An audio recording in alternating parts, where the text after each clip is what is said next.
Okay, so this question was asking how Mendel's laws are fulfilled in meiosis.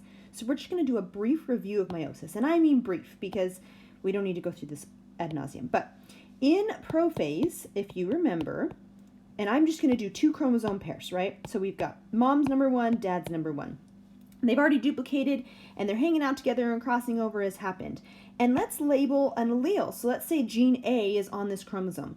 And so let's say mom's had a big A and dad's had a little a. And so one of the laws that Mendel suggests is the law of segregation. The idea that every person has 2 alleles and that they segregate at some point when you're making gametes so that only one of those alleles ends up in the egg or sperm. Okay, so when does that actually happen? Well, if we draw this out, the next phase is metaphase, and I'm just going to put meta. And this is when they line up in the middle of the cell. Okay, so at what point does the big A and the little a get separated?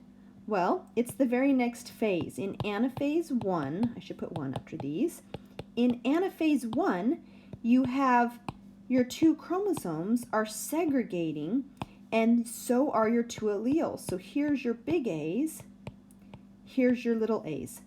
So it's at this point right here that we get the law of segregation.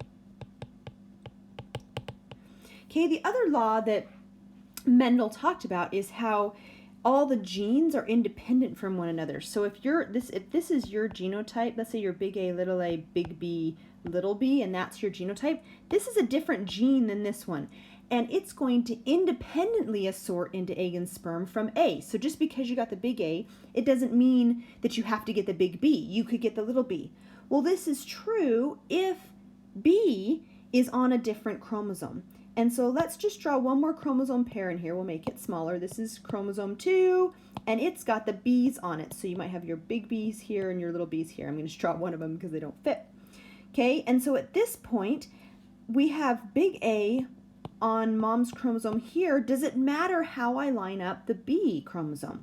Do I have to put the big B, the red one, also on top so that they'll end up in the same egg? I don't. I could put the big B down here, right?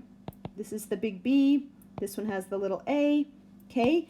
And so your little b could be up here. And so in this case, it's right here. In the way that they line up, this is the law of independent assortment, that each chromosome pair lines up independently of the other ones.